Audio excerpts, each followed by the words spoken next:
வானத்தையும் பூமியையும் உண்டாக்கின தேவன்,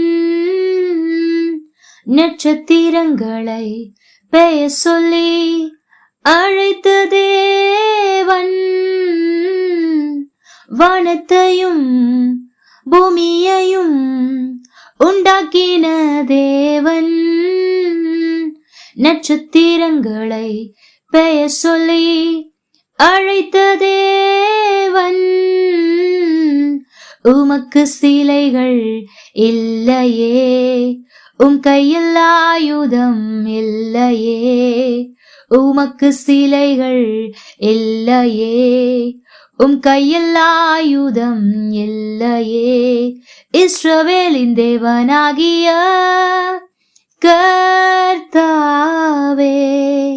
மேலே வானத்திலும் கீழே